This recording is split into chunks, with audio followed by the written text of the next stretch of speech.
What's up, everybody? My name is Kai. I am the Nerd of Strength. And today, for my podcast, I finally got a professional on here. I know I've been saying it for at least a couple of months now, but now it's actually happened. Today, my special guest is. Ken Nowicki. And you're the owner of Cerberus Strength USA and four-time Scotland's strongest man, right? That's correct, yes. Awesome. Thank you so much for being here on the podcast. I really do appreciate it. Hey, thanks for having me. Yeah, so I invited you on because I wanted to talk mostly about how you started to get into the sport of strongman and then how you went from being an athlete to making a brand for equipment and gear. Yep, okay. So sorry, you go. No, so with Strongman, I've been involved in Strongman since 2005, 6. My first contest would have been 2006. It was about a week before my 18th birthday. And yeah, I literally grew up watching it on TV at Christmas time. That was my way in, and I never knew anything about it. Really, I never knew anyone did it, apart from being on TV. And then I just started training at the gym, and then one of the guys in the local supplement store, he actually competed in strongman, and I went and watched. Back in Scotland, there was they do a qualifier for Scotland's strongest man, and then the finals. So I went and watched the qualifier, and then about trying to think, couple. Well, yeah, I went and watched a local show, and then that was in May. The February after, I went and watched the qualifier, and then competed that May in 2006, and that's been it since. I've been really lucky with strongman. It's literally given me everything I got in life. So you caught the bug when you were young. That's awesome. Yeah, I caught it really young. I mean, I went to college and I have a master's degree in chemical engineering and stuff like that. Never used it, and I actually ended up in the States because I came over to retrain in sports therapy. Mm-hmm. But yeah, I caught the bug, and it's been it's been in me since. God, I think this is my 15th season now. So it's been a long time, really long time. When you said you were a fan first, who was your favorite back in the day? I mean, Marius was always one of my favorites, but I think one that really motivated me was Sven Carlson. I really liked Sven's story. Really looked up to Sven a lot. But then even the Scottish guys, you've got Forbes Cowan, and then it's Stuart Murray and people like that who actually, I know Stuart personally, and Jamie Barr I knew personally when I was home, and it's cool to see all that. And then now, I've met Sven, I've eaten lunch with Kaz many a time, and it's different. I've just been in it so long that I looked up to a lot of people for so long, and then getting into it more and deeper. And I was a tester of World's Strongest Man for a couple of years, so I got to really ingrain in the sport there. Mm-hmm. So at that point, Sven kind of retired at that point, right? So you never competed against him? Yeah, no, I'd never know. So Sven won Worlds in 2001. He actually took third in 99, second in 2000, and first in 2001. And he actually, his last Worlds was 2004 in the Bahamas. And that was him after that. So, I was lucky enough to meet him in 2010 and then a couple of times at Worlds and stuff like that, but I never competed with him. He was pretty, I think he'd retired before I'd even started. Yeah. So I know you're a four-time Scotland's strongest man. What years were those? So back then, so the way it works nowadays is that there's literally one Scotland's strongest man, and that qualifies you for. Actually, it's funny because it's actually it's split again now. So the last few years they had one Scotland's strongest man, and there was that Scotland's strongest man which qualified you for Britain's Strongest Man and UK's Strongest Man. So when I was there, it was two separate, and it had been two separate for a long time. And this is when Britain's Strongest Man was not running. So I won the qualifier, the Scotland's Strongest Man, which qualifies you for UK's in 2000. Gosh, I'm trying to think now. 2011. And then I won the one which qualified you for the Britain's Strongest Man, and then the second one, which was a UK qualifier. I won both of those in 2012, and I also won Junior Scotland's Strongest Man in 2011 as well, I think it was. And then I went to UK's so like the under 23s, I won that one. But I was at the 4 Scottish titles, and then I went to UK's Strongest Man and took second to Eddie Hall in 2011, and then won Junior UK Strongest Man the next day as well. Oh wow! How was that competing against Eddie? Before he like blew up and got where he is now. Yeah, I mean it was fun. I mean, Eddie off the field, like off, like not competing. I love him. I mean, like I get him now. Back then, like we were both so competitive, and I mean we still are. But like, I thought he was a dick, to put it mildly, because of how he acted. But then I never interacted with him outside of contest. As soon as I started interacting outside of contest, I was like, this guy, I like this guy. Like I can be a friend with this guy, So I think a big thing of Eddie's is he gets in your head. That's one of Eddie's biggest strengths. He gets in your head because he's so confident, and you don't understand why, But yeah, just those mind games. It is, yeah. I mean, it really, and it definitely caught me off. Definitely, and I never realized it until a little bit later. Yeah, competing with him and then some of the other top guys in the UK I loved it. I absolutely loved it. Did you ever compete against Luke Stoltman? I did one Scotland's Strongest Man. Actually, that's a lie. I did one Scotland's Strongest Man qualifier with Luke. That was his first year, and it was the year after I'd won it. Mm-hmm. And I got massive cramp the whole day and ended up not even qualifying for the finals. And then we finally competed again together. 2018 at Britain's Strongest Man. I flew back and did Britain's, so we finally competed there. Luke and Tom. I don't know what the word I would use. Like they've taken Scottish Strongman to a completely new level. It's incredible, honestly. Like the rise of them in the last 2 to 3 years has been insane. I mean, like seeing like Luke. I mean, I'm trying to think. I semi-remember Tom. Tom never competed in that qualifier in 2000. I think it was 2013. Yeah, it would have been 2013. And I sort of remember this big, tall, skinny kid, but he never competed. But Luke, you could tell Luke was a complete athlete straight out the gate. I mean, at that point in time, he was very bodybuilder-esque, mm-hmm. and he was very, very raw. But he got the job done, type of thing, And the last few years is just honestly, it blows my mind. It absolutely blows my mind what they're doing. Yeah, it's cool to see that they're brothers in the finals. They're bringing back Scottish Strongman because it's been a while since like Forbes Cowan. Yeah, or Forbes, I can't remember anybody in the mid 2000s that was representing Scotland. You had Stuart Murray in Malaysia, in Kuala Lumpur. Stuart Murray was there, but I mean, apart from Stuart, there was nobody at Worlds that I can. My knowledge is pretty good. I can't think of anybody at Worlds. Yes, for Britons, yeah, but not on a world level.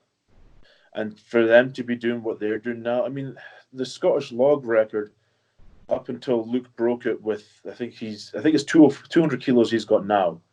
But I mean, up until a couple of years ago, it was 180 kilos. Luke is hitting sets of 5 with, what's that, 396? He's hitting sets of 5 with the previous record. It's incredible. He's like, and then even like the athleticism, everything. I mean, him and like Luke and Tom, total package. It's unreal. And I mean, for Luke to be doing it while still having his job, makes it even more impressive to me. The only person I can think of like that, who still had the job was Poundstone. Yeah, I think he still works as a cop, or he's Poundstone a does, sergeant yeah. now. Yeah. Yeah, Derek does, yep. But apart from that, like I can't think of anybody else who worked full time and then was the complete package. When you were Scotland Strongman, were you still in college at that point, or did you already have your degrees? So I graduated college 2011. So I won my first. Actually, it's funny because I actually won my first UK's. So it used to be it was called the UKSC. So it was the UK United Kingdom Strength Council. So I won UKSC Scotland's Strongest Man first time 2011, and I think that was the Saturday, and I graduated from my master's degree on like the Wednesday or Thursday. Oh wow. Yeah. Yeah, so my graduation photos, I'm like out right a couple days from contest, all like bloated because I've been stuff in my face and everything. That was terrible. Yeah, it was fun But it though. was But that worth was it. it was, and so that was then, and then I went to the year after. I did it was like early or mid June was the Britain Scotland Strongest Man one, so I won that. And then we did Europe's Strongest Man, and then I went to China for a week or so, and then came back and then won the UK's one. So yeah, I've been really lucky with strongman. It's completely given me everything I've got. I mean, I've been able to go places that I never thought I would. I've been to China 4 times in the back of strongman, and it just blows my mind that I've been able to do that. Yeah, while I was doing research, before we chatted, I saw some of your stuff on what was it called, the Hercules Open in China? Yeah, they did the Hercules Challenge. That was the first one that I won out in China in 2012. And That was then just like a random event, and somebody just called you like, "Hey, you want to compete in China?" what happened with it was funny because I actually I'd always wanted to go to China, and a couple of months before that contest, my mum texted me and she's like, "Oh, I just booked like a trip to China. We're doing this Yangtze River cruise." I was like, "I'm so jealous of you. I want to go and all this sort of stuff." And then I got a text from a guy in the UK who was linked in with at the time he was linked in with Dion Wessels, now Masters, who runs Strongman Corp. And at the time it was still ASC, it was still American or NAS, for the amateurs. And then she was looking for people. They were doing a team. It was a UK team, a US team, and an Australian team, and then you had the Chinese team as well. And they were looking for. I think it was 2 or 3 from each. I can't remember how many it was now. To go and compete in China, and I was like, yeah, I'm game. Like, they paid the flight, they paid hotel, all that stuff. And all I had to do was get a visa, and I was like, yes, like I'm in, I'm in. That's And awesome. it was awesome. It was great. Yeah, and then so that was the first time in 2012, and then 2013 I was friends with Mike Burke, and he knew a guy. He'd been to China a couple of times, and he knew a guy called Dragon, Dragon actually competed in 2013 World's Strongest Man. And so I met Dragon when I crewed World's Strongest Man in 2013, and then Burke, asked me. He's like, "Hey, they're asking if you want to come to China to do this show." I'm like, "Hell yeah, I'm in, definitely." Again, they paid the flight and all that stuff, and I just had to get a visa, and then literally I think it was around 2 weeks before that trip, I got a text from the other promoter from the year before saying, "Hey, we've got the show coming up. Do you want to do it?" And I just said, "Hey, I do. Thing is, I'm already going to be in China. I can't come back to Scotland and then fly out because I can't get another visa in time. If you keep me in country, I'll do your show." And they just asked where did I want to stay for a week, and they put me up in Beijing for a week. Oh, man. So did you backpack around Beijing? I literally they put me in a hotel and gave me food money for a week, and I just stayed in a hotel and went around Beijing and went to different sites and all that stuff for a week and just explored. Oh man, that's cool. I loved it. That's the cool thing about strongman. It takes you to places you'd probably never get to travel or see. Oh, I never. I mean, I've been to like I remember walking up and down some of the streets in Beijing, or like going to some of the temples or like the city park and stuff, and I'm like, I cannot believe I'm here. And I mean, I think in that week in Beijing, I spent maybe $200, and that was on like tickets to the Shaolin monks and then a couple of sightseeing tours, and that was it. It That's was not bad. yeah, and it was so cheap. It was so. I mean, you could get the subway in all around Beijing, like a one-way ticket, and it was like $1. That's not It was, that's yeah, interesting. it was amazing, and it was Do like they high tech. still do that show? The Or no? I don't think so. I mean, I'm not sure what's going on in there anymore. I've not been for a number of years now. But when I did it, so they kept me in Beijing, and then they flew me to um, Xiangyang, I think it was. Or I think that's what it was called. And like it was like just a rural village.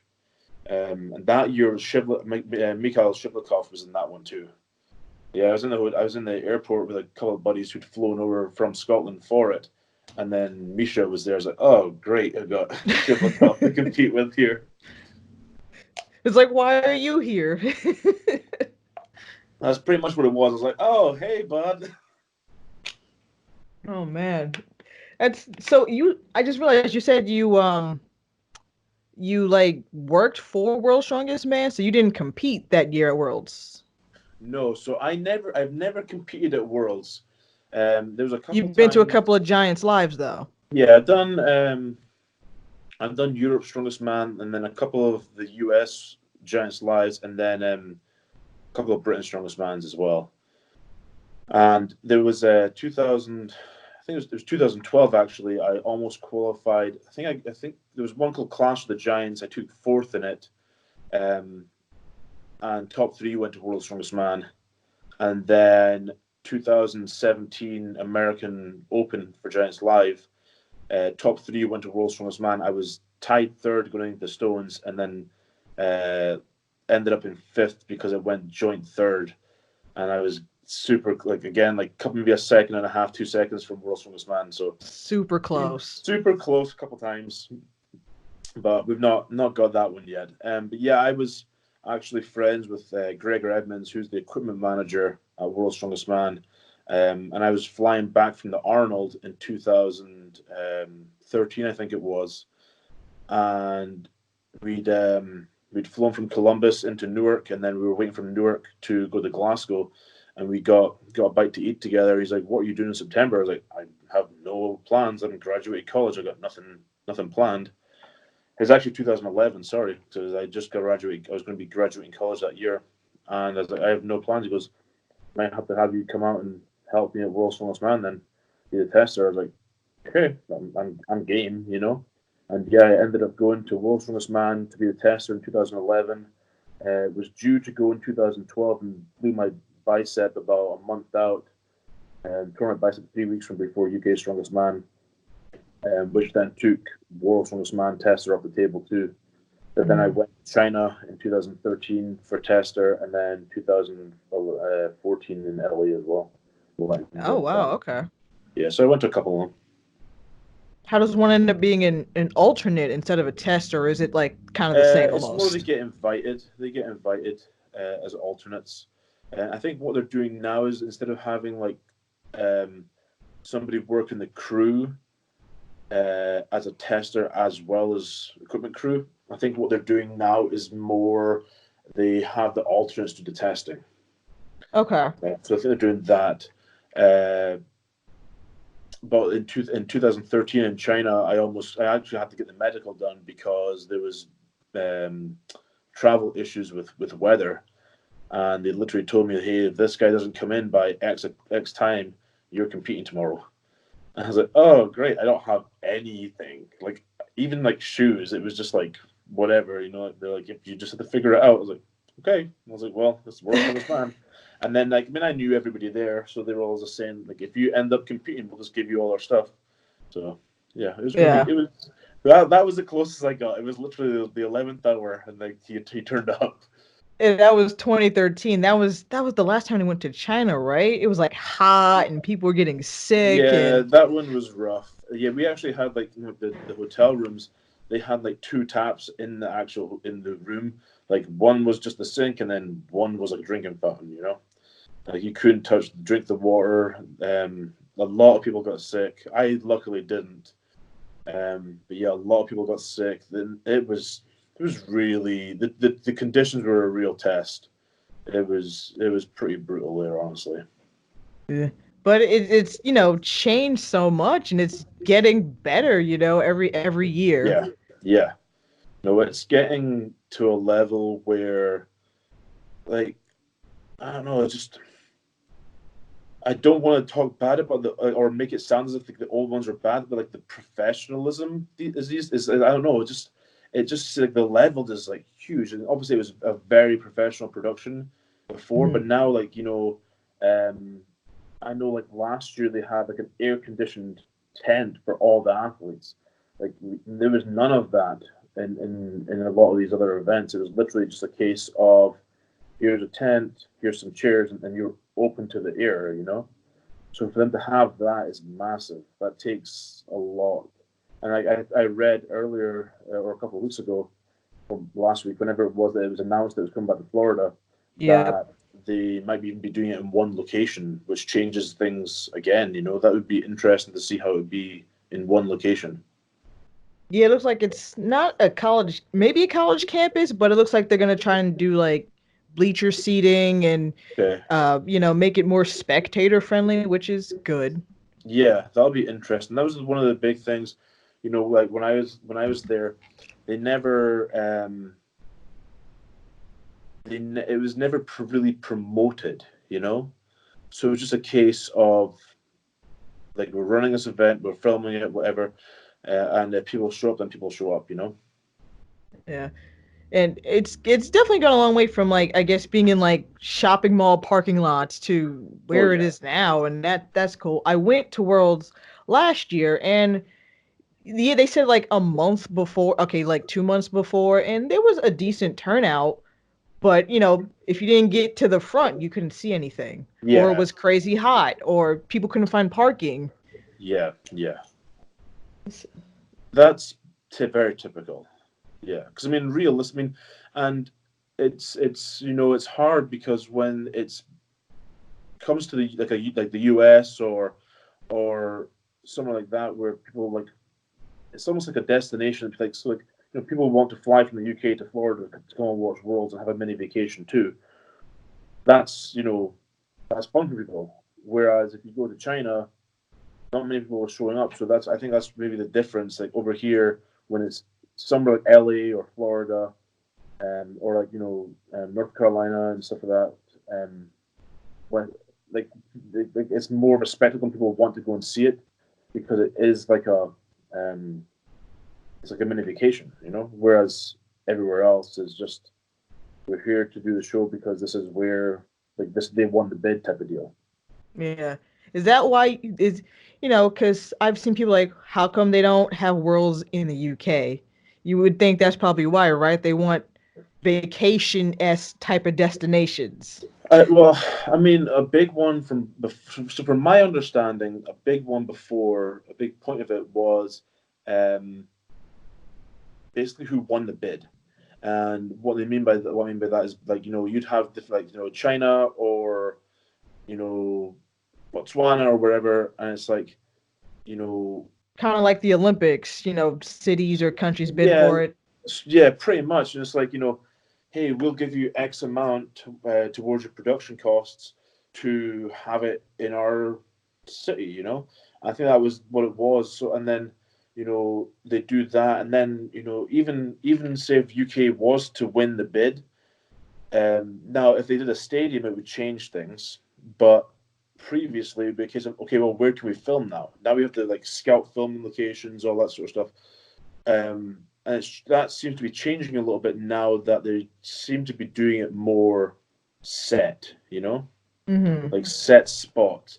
I think Worlds had two or three or four maybe max places that they did events, Yeah.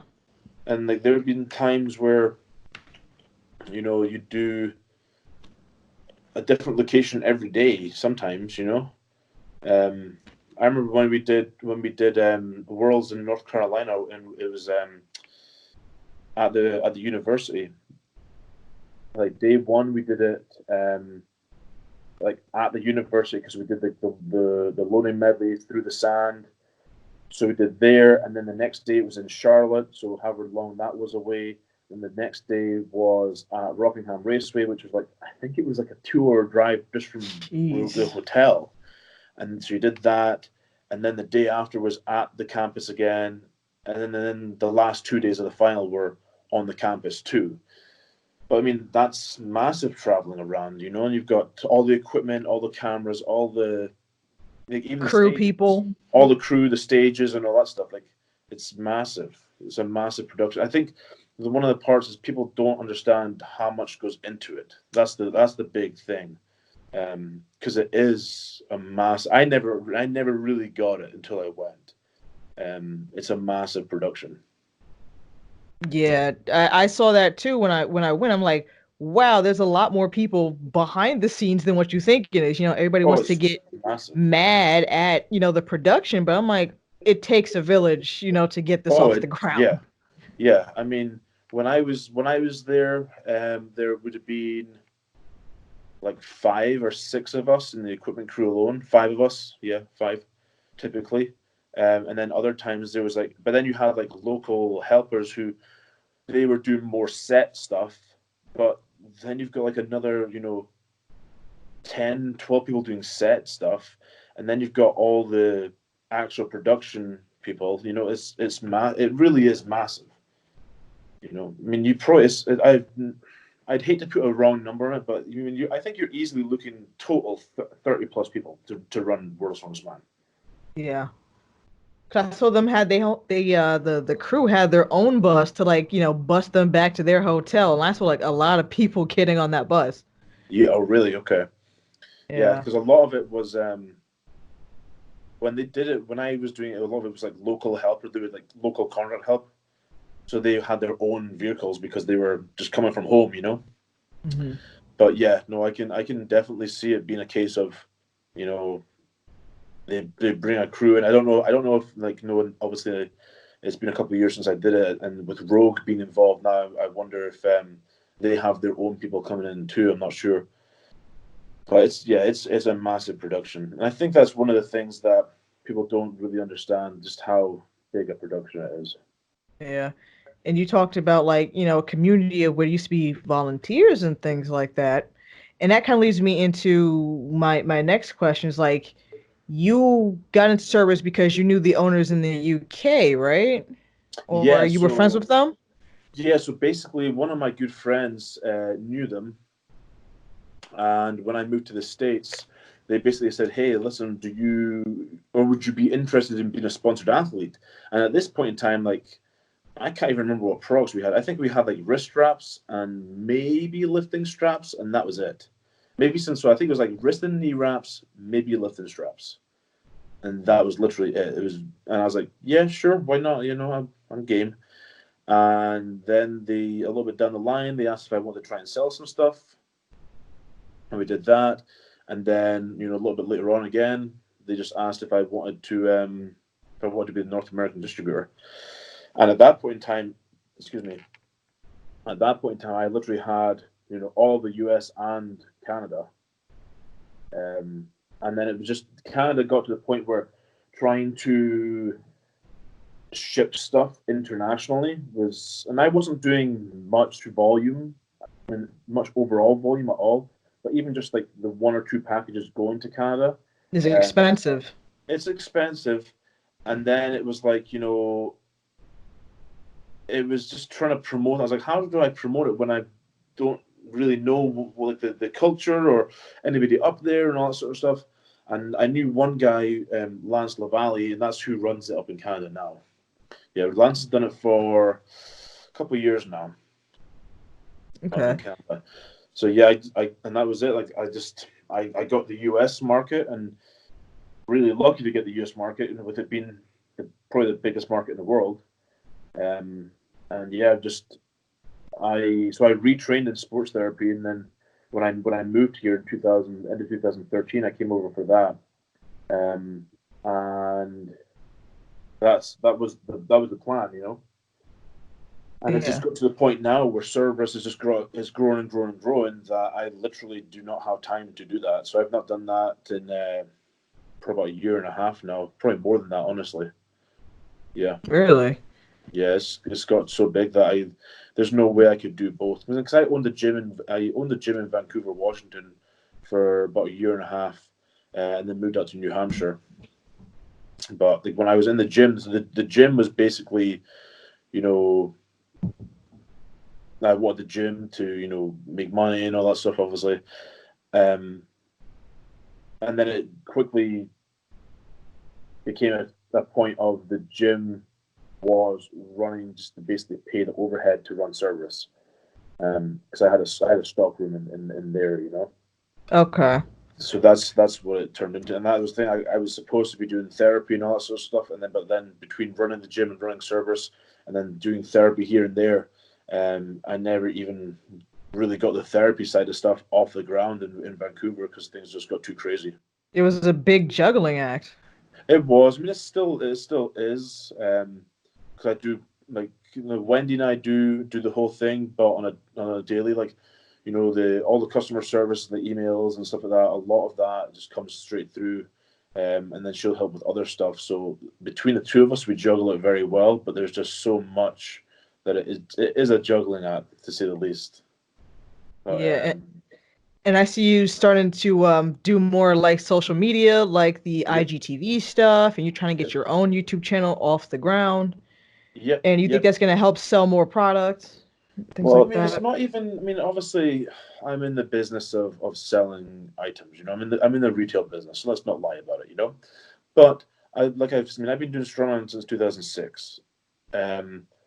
I have a lot of experience and a lot of knowledge, and a big part of it is that I, s- I mean, I have a contest like at the end of February.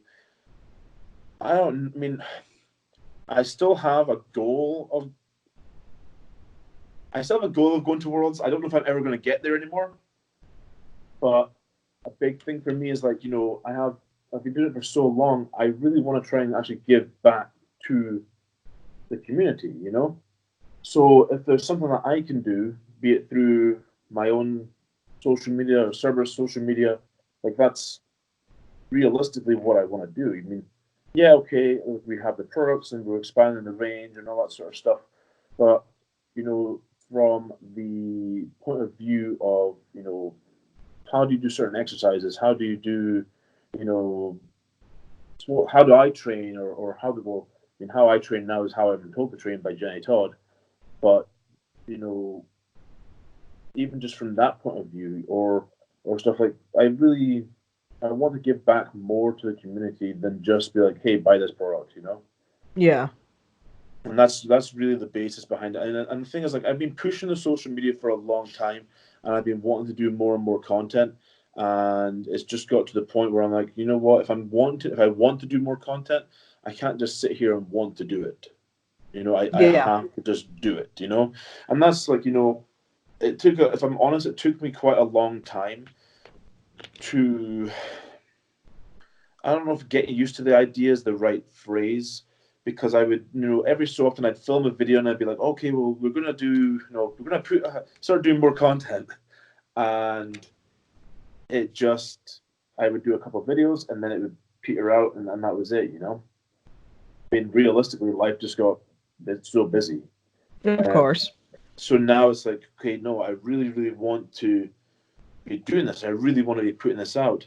So I'm very much making a conscious effort to actually do it. And that's like the IGTV stuff for Cerberus, and then my own personal YouTube, and trying to do stuff on there, and then we'll be doing some stuff with athletes a lot more coming up. I actually just bought a camera yesterday because I've been running a lot of stuff off an iPad and just filming in 4K on an iPad, or my phone for the IGTV stuff. But I went and purchased some stuff yesterday for going out to Columbus, so we're gonna do some content generation out there too. Are you guys gonna have a booth at We're not. Ohio? No, not this year. I mean, I shared a booth a couple of years ago with USS, um, but honestly, I'm not sure how the payback sort of thing. I'm not sure how beneficial it is at times because we are. Yeah. But at the same, I mean, I do want to, but at the same time, I really want to be involved with the athletes and the community still. So it's maybe something that I'm going to look into next year. But right now, yeah, I'm just going to fly out and then we'll film some different stuff with that, like interviews with athletes, them competing, and as much as possible, basically just put as much out as we can, both Yeah. both both during the weekend as well as after for the couple of weeks after. Mhm. It's good that it seems like you're not, trying to just force yourself to like, oh, I gotta make the content. Because I know strongman content is blowing up on like social media and Yes. YouTube and things like that. But sometimes you don't want to spread yourself too thin, especially if you're doing, um, the Cerberus stuff, and you said you didn't want to get a booth. And it's kind of the same. Like I've been to Comic Cons where it's like, running a table and things like that is just insane. And I Yeah. imagine the Arnold's is just as crazy. Yeah, I mean, I've been to the Arnold every year since 2010, apart from the last two, I think it is now. Um, and it is just craziness. I mean, you get in there, and the reason I'm not sure about the benefit from it, it's not so much the um, that I don't know if I would make as much there. What it comes down to for me is more of a case of we are still very specialized, um, with strength sports, and obviously they're growing massively. But the other part of it is that we are still growing very much organically, so we have that going for us.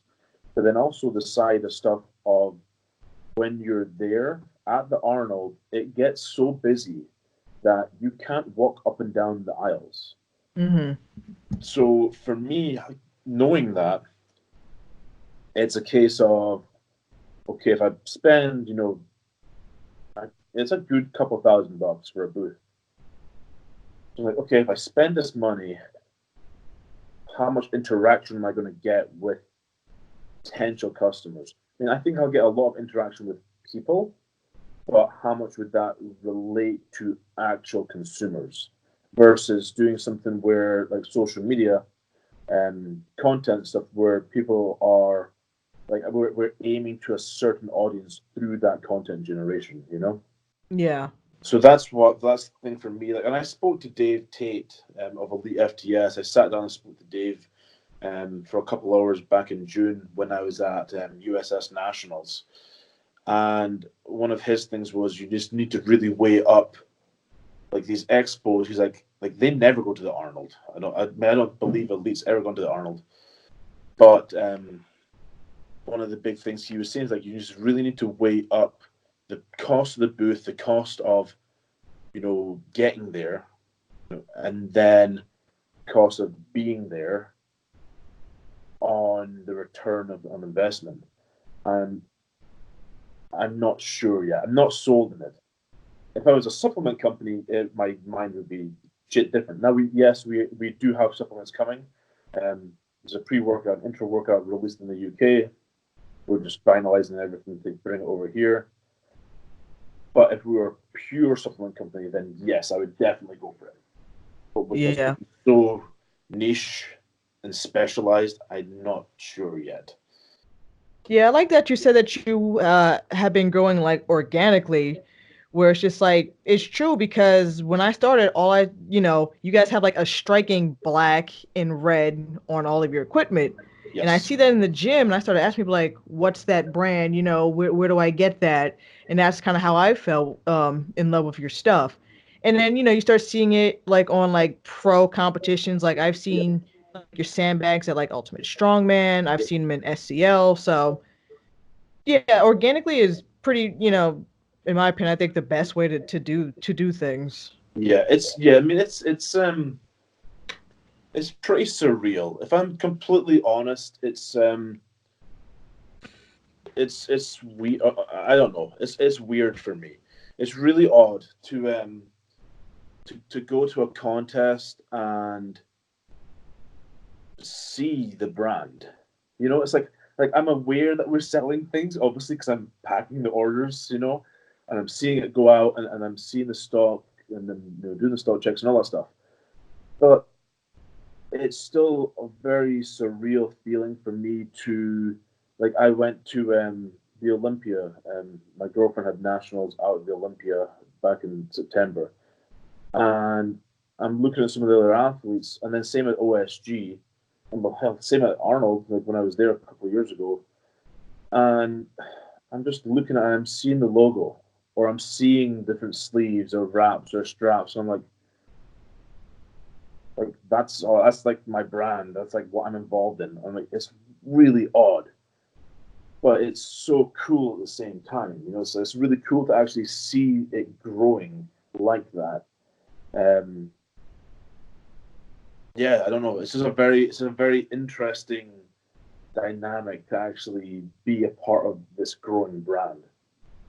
And you help growing the sport. I mean, I was going back and watching old competitions. Like, even as currently as 2014, everybody had like, the Ray-Ban stuff on. Like everybody rocked Ray-Bans. And it's Yep. only the past couple of years we're getting like SBD, Yep. and Cerberus. So you Yeah, guys have that's helped like explode that. I was watching I think World's Strongest Man shared a video of it was from 2000 and 2010, I think it was. Yeah, it was 2010. It was Nick Best and Lawrence doing the axle in Sun City, and I'm looking at them. I'm like, okay, you got the old style ribbon knee sleeves, and Nick's stuff is like not even. I don't even know what it is. And nowadays it's like so different, and to be a part of that is really cool for me. And it's really like having done Strongman for so long and knowing the toll it takes to know that we're putting out a good product which helps people and actually helps them, like, maybe not get injured or even take the injury thing out, but even just to like help them achieve what they want to achieve in the sport is really, really cool to me. Yeah. During Black Friday, I got my first pair of sandbags from you guys, and you guys sold those like gangbusters. Like I had the page up on my desktop, and I had to take a call, and I came back 5 minutes later, and like the 100-pound sandbag was sold out. Refreshed the page, like the 127 was sold Yeah. out, so they were like selling out like crazy. Yeah, it was Black Friday. So I knew Black Friday was going to be crazy. 2000, what year? So it would be 2018. I actually came out to New Hampshire for Thanksgiving. So I went home to a massive backlog of orders. And then, so I knew like what my number was there. And then I was tracking the growth of the business. I'm like, okay, sort of worried about Black Friday. Like, this is going to be interesting. And it blew my mind. It blew all expectations out the water. And it was like nonstop for about a week, nonstop, um, 12, 14-hour days, just go, go, go. Like I took the Thanksgiving off. But aside from that, I don't really remember time off. And it was craziness. And I mean, I'm so appreciative of the support we get from the strongman community, or even not even just the strongman community, but the strength community. And yeah, it blows my mind every day to see the interact, even something as minuscule as being tagged in stories on Instagram. Seeing how many people are tagging us nowadays is really, it's really pretty amazing, honestly. It's been a journey. It's been really cool. Team Cerberus. Yeah, it's getting crazy. Yeah, and you guys have like here in the States, like a lot of like top pros. You have like Leaf Angles, Nick Bass, like so many like top people wearing it. And like Nick kind of wore it in that History Channel show. So that's like Yeah, almost TV promotion. yeah. Well, that's the thing. It's like we've got. you know, OSG, you know, we got trying to think how many. I can't even think how many athletes we had, but we had like Ken McClelland on the podium of Masters World's Strongest Man, and Leah Falcone with winning 62 kilos, and we had Hannah Lindsay in the 84s, and then a bunch of our ambassadors were there. Aaron Fondry in the what class was that? The 80s. Was Aaron in the 80s? I think he was 80s. I think I might be screwing that up. And then you had Dev in the 90s. It was crazy. And then like the Arnold now. So the Arnold coming up, we've got Bobby Thompson in the pro men. We've got Danny Vahi in the pro women. And then in the amateurs, you've got Hannah Lindsay, Brittany. I always want to say Britt Bull, and I always screw it up. We've got Brittany in that's her username for Instagram. We've got Brittany in Brittany Barnes in the lightweight women, and then Gabe Pena in the heavyweights. And it's crazy. And I think we have Leah doing the deadlift too. Like we have some really incredible athletes doing massive things. Like it's amazing. It really is incredible. Did you go to OSG down in Florida? Yeah, I flew You down. did. Okay. Flew down there, and we had a booth down there, and we actually debuted our deadlift bars at that meet. So we have those coming sometime this year too. They're in the UK. We're just waiting to be able to get them over here too. Yeah, that's what I wanted to ask. I'm like, so you're part of the USA branch. Do you shop ideas to like the UK, like the apparel stuff, or do they make things and just tell you, hey, eventually the US will get that? We go back and forth with different things, and then we'll do different. The big thing is that so we have our core range. We have the core range of sleeves and wraps and straps and all that sort of stuff. And then we have the bars, which are coming now too, and then supplements and things like that. But then we also use the US as a bit of a test market because it is vastly different here. And even interactions, so like when we did the what's it called? We hyped up the black and black hoodie. We did a hype for that for even it was a couple of days, honestly, and it wasn't a massive hype, but we built it a little bit, and then it went nuts, and we sold a good number of hoodies. Whereas in the UK, it's interesting because even if you hype a product, it doesn't seem to go as crazy for some reason, and I'm not sure. So we actually released the black and black over here. That was a test. That was a test market over in the US first. They are available in the UK now, but yeah, for the first week or so, I think it was just a test market in the USA. And then tomorrow we have the headbands coming too, and that's just US. I don't know when the UK are getting them. Right now, it's literally just the US market as a test. Was that your idea? Yeah, it actually came from Chris Burke, Leifa's boyfriend. Chris wears a lot of headbands, and then Ken McClelland wears them as well. So I spoke to Chris, brought it up to me, said this is something you might want to look into. I looked into it a little bit, spoke to Ken McClelland as well, and obviously ran it past Wendy because anything going on with the business is very much like her and I are sitting chatting about different things with that. And then I brought it to the guys in the UK, and I started looking at we're doing it with Junk. We did custom headbands through Junk Brands. So I spoke to the guys in the UK, and then we got it all figured out, got mock-ups done, and yeah, they drop tomorrow. We've got 4 different designs dropping tomorrow at 6 p.m. Eastern. Okay. Hopefully this podcast will be up tomorrow or Saturday. Either way, link will be in the description below, so everybody can check those out. Appreciate it. Yeah. I'm excited for the headbands. I'm like, I need a headband. I have a lot of hair. See, the thing is, like, it's like Wendy and I were joking about it this morning. That it's Ken and Chris who have shaved heads and they wear the headbands, and then I'm not at that point yet though. But I can see me coming to that at some point.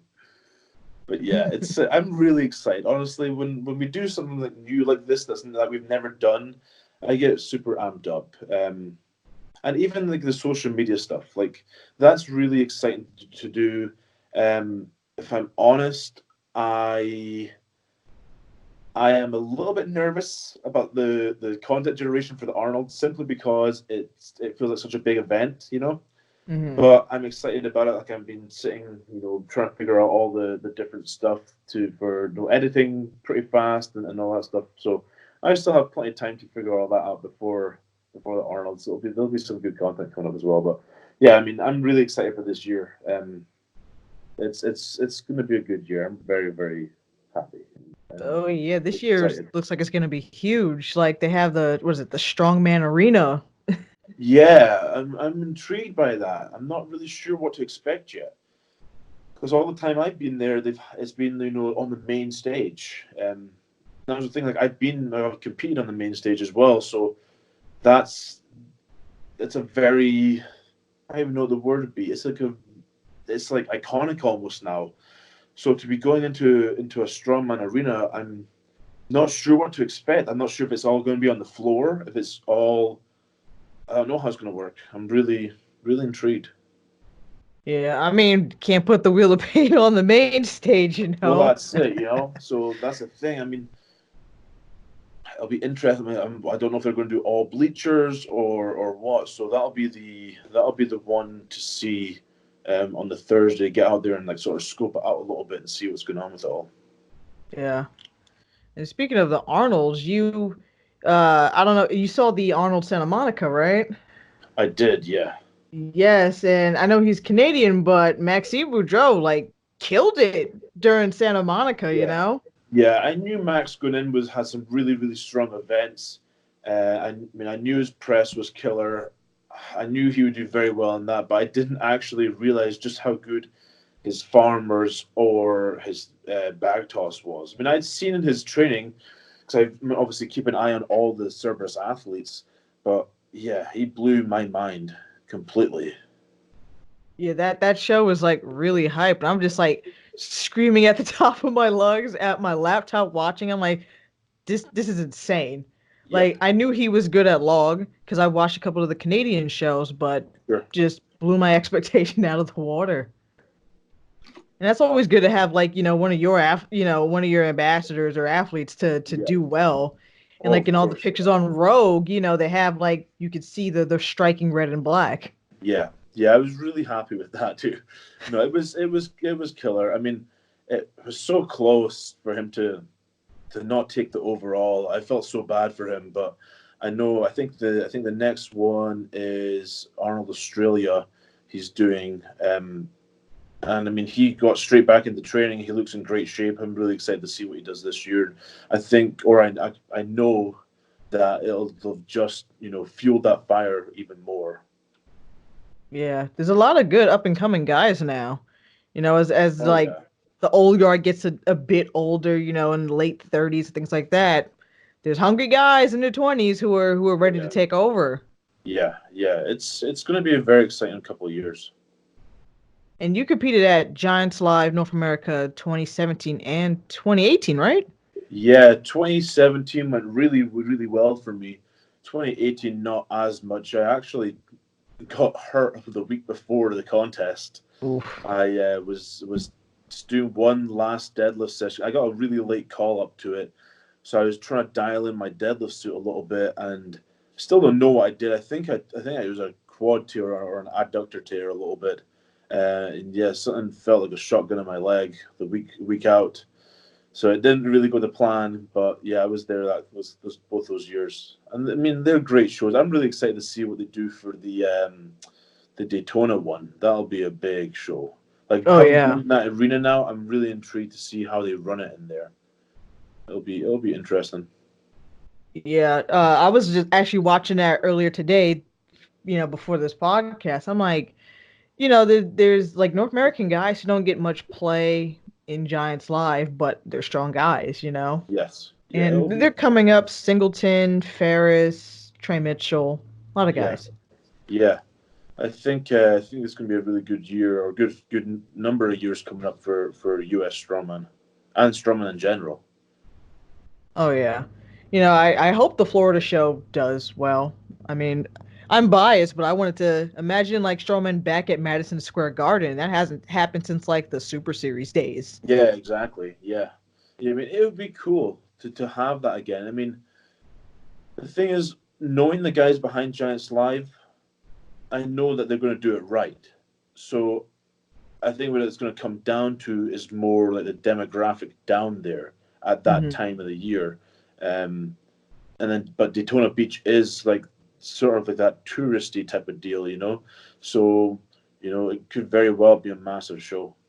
Well, how was the turnout for OSG? Because I was at the same place. Yeah, it was same place. It was pretty good. It wasn't. I don't know any numbers or anything like that, but overall, it was pretty good to have it there. With it being like a big pro show, that'll be the interesting one, you know. Yeah. It'll be very interesting to see how that goes down, especially with the level of promotion I know those guys are going to do for the Giants Live Tour. Oh yeah. And the finals for that one is Scotland. How do you feel about that one? Scotland is being put on the map. Yeah, they're doing it in Glasgow. That's going to be. I still haven't been in that arena that they're doing it in, so it's going to be interesting. It'll be. The cool thing with over there is that it's not like I had friends go to Sheffield for Britons the other week, so it's not massive driving distances for people to commute to these shows, you know. So it'll be interesting to see how that goes. And then they have the Albert Hall as well. You know, that the old school, I can't remember what they're calling it, but it's more like that old school Strongman. So I don't know if they're doing old school events or what they're doing there, but I think they've got 6 or 7 shows this year. Yeah, well, man, you must have, because you've got Britain's, Europe's, Manchester, Wembley, Albert Hall, Scotland, Daytona. So you're looking at 6 or 7 shows, maybe even 8. That's a lot. That's huge for like Giants Live, and it's almost like that getting back to Super Series type of deal, you know. So it'll be interesting to see how they do over here, and then if they start trying to expand more here too, next year, that'll be the cool thing, you know. Oh, I would love for it to expand more in the U.S. You know, like having more shows here. Like, yeah, we got Worlds again, and I'm debating if I'm gonna go to Worlds or the Daytona Beach one. But I think I might go to Worlds. Yeah. But you know, to have maybe like a West Coast one and an East Coast one, that'd be cool. Yeah. Well, that's the thing. It would be. It's going to be. I'd heard something about the East Coast, like when they were talking about the Daytona Beach. So I don't know if they've got any plans on that. But I don't see why. I mean, to see what they've done with Strongman in the UK, in terms of, I mean, Britain's Strongest Man 2012 was not big, you know. It wasn't that big, and then we went to Europe's in 2013. 2012 again, and it was like 5,000 people sold out in a rugby stadium. And now they're going to Britain's in you know, the Sheffield. Well, I can't remember the name of the arena is, but they're selling it out at like 8,000 people, and I think it's huge. And then Europe's at what, 13 or 15,000? Yeah. Like it'll be really cool to see what happens over here, and knowing the guys behind it, I don't see why they can't do the same thing over here. Honestly, I mean, realistically, the big difference with Strongman in the UK right now, with the big shows compared to the US, is that they've actually created a market where the spectator is the customer versus the athlete being the customer. Yeah. So that's where it'll be very interesting to see where it goes. Like, I mean that was the business model essentially when it was Mohegan Sun and Madison Square Garden, or you know, Venice Beach and all that stuff. So I'm really excited for it. It's going to cause a resurgence, I think, in the U. I mean, obviously there's a massive amateur community over here, more so than the UK, simply just because of the size of the country. Oh yeah.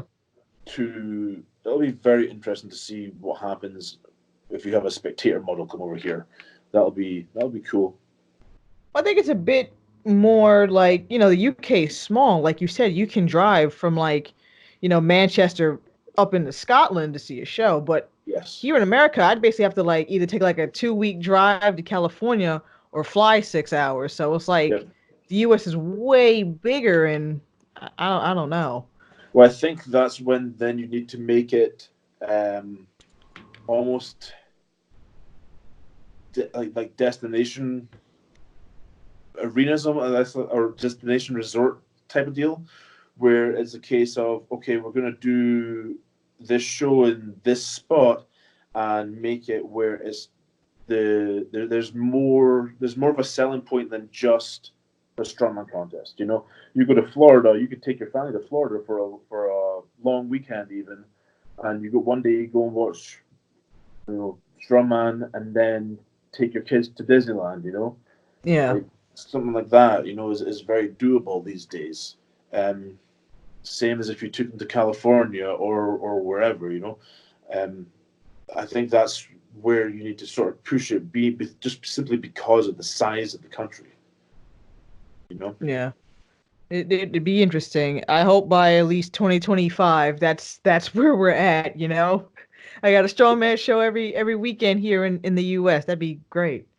Yeah, and that's the cool thing about strongman over here. Like, you know, there's not really an off season here, especially. I mean, like, okay, yeah, you have an off season for the pros, but in terms of amateur contests, you have so much accessibility to it in the US. And it's sort of getting a little bit more like that in the UK, I believe. And if I'm honest, I'm out of touch with UK strongman. Aside from the bigger stuff, just from the social media aspect of being able to see what's going on with it.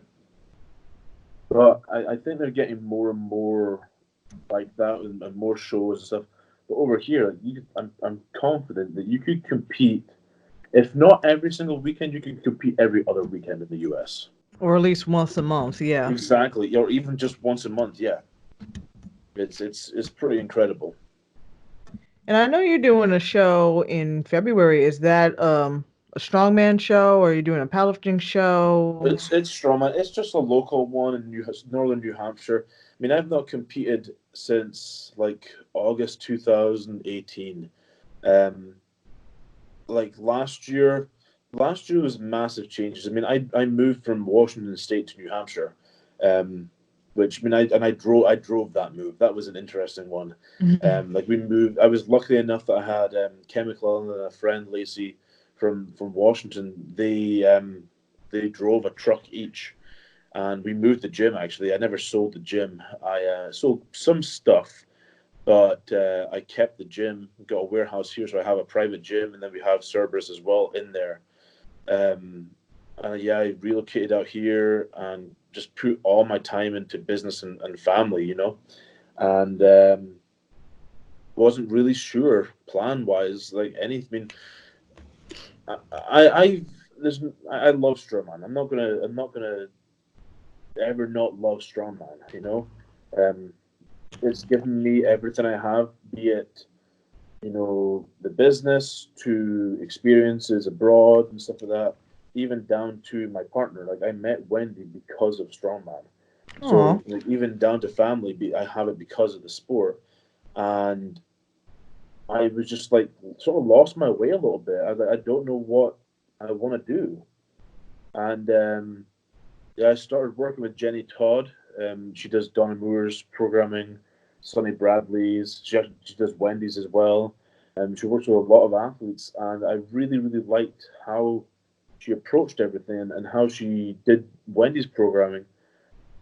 When I was home in Scotland in November for my brother's graduation, and we scheduled a phone call, or it was a FaceTime thing. And we just sat and spoke about training and plans and stuff. And I was like, I have no idea what my plan is, but I really like how you're doing things with Wendy. Would you be interested in my programming? So we figured it out, and yeah, I mean, I'm having like a sort of like almost like a resurgence. I'm really enjoying my training. There's some stuff which I'm struggling with. For some reason, my log press is terrible. Like, I have no idea why. Can't figure it out. Um, Yeesh. it's literally like I've never log pressed before. My technique is just gone. I don't know why. But I'm going to do this local show. I'm excited for it. I mean, I don't know. I think for the longest time, strongman was everything, and the goal was always world's strongest man. And if I'm honest now, while I still have that goal at the back of my mind, I'm really, really enjoying life. I'm really enjoying what we're doing with the business. I'm really enjoying the family life. Um, so even if it's just a case that strongman is now like my stress relief and it's fun, because that was always a thing. Like I always did really well at contests when I was enjoying it Yeah. and having fun. The problem was that once because I was having fun, I would do really well. And then I'd be like, okay, next show I need to do X, Y, Z because that's what's needed, to reach the next level. And then I would go in way too serious and absolutely just suck.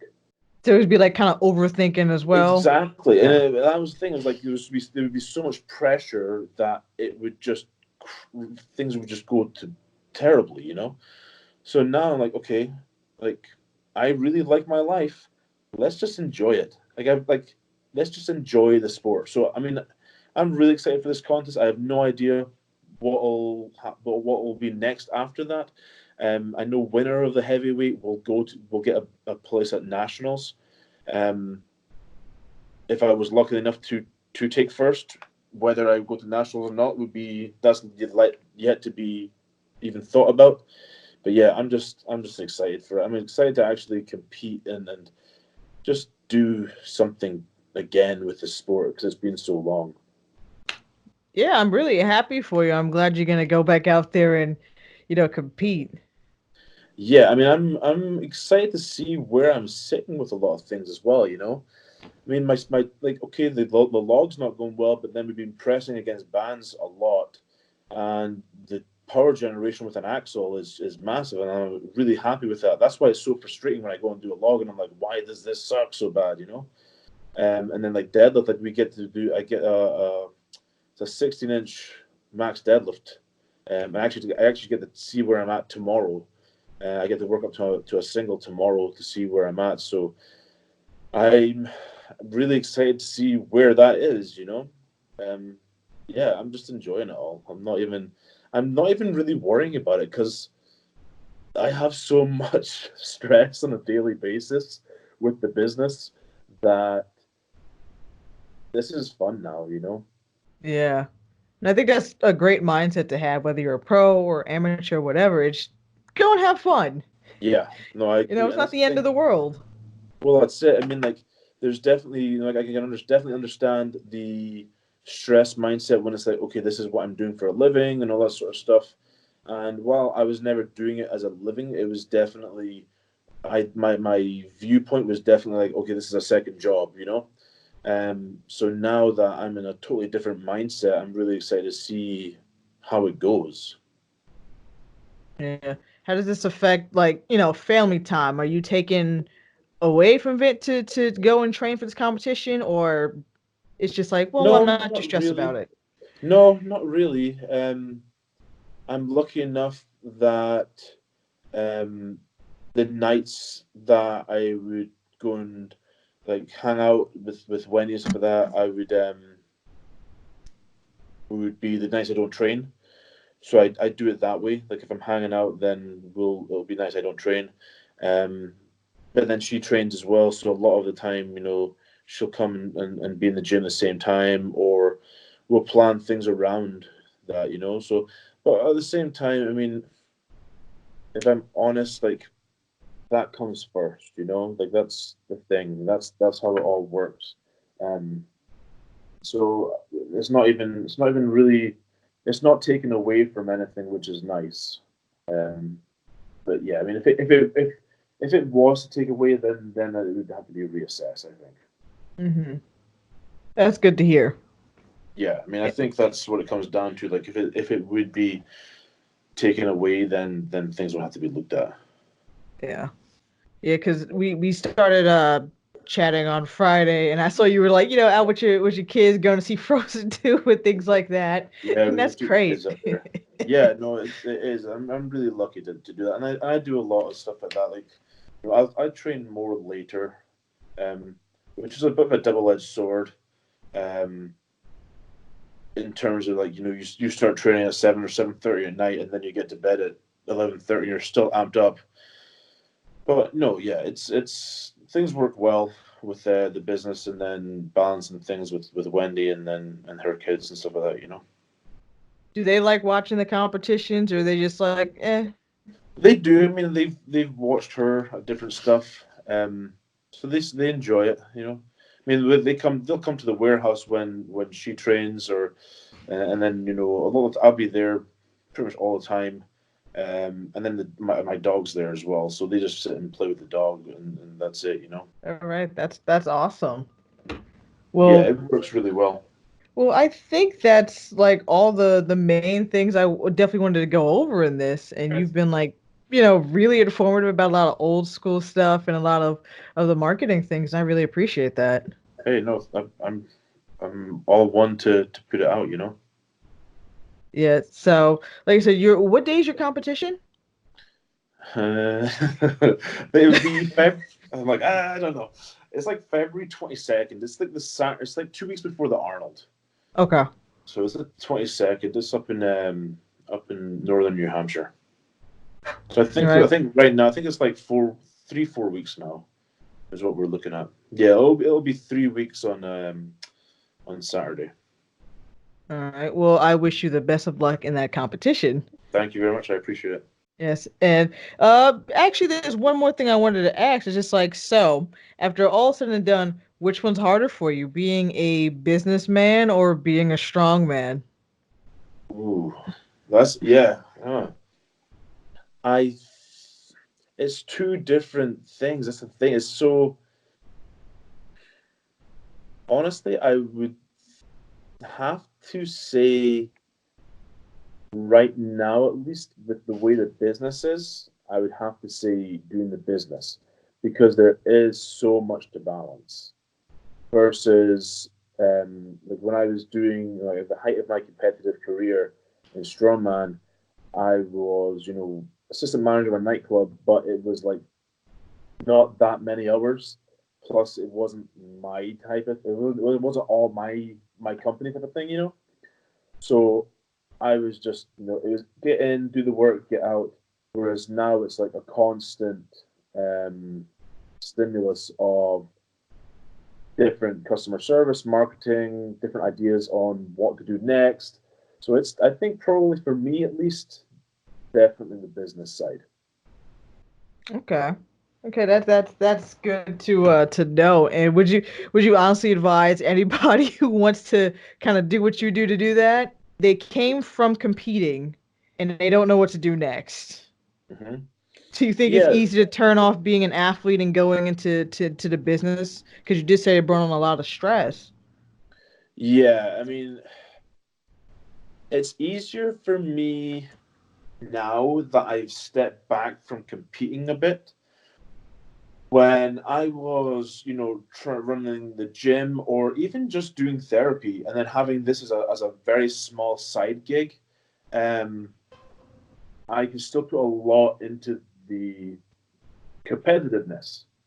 What I found now is that when I was still trying to be at my very, very best as an athlete, or even not even like even just trying to in the last year or so, trying to build back up, excuse me, to my better levels, it's really hard because you'll go into train and you've been working all day and your mind is still going with all these business thoughts, you know? So that was the hard thing for me is to try and figure out a way to almost dissociate it a little bit.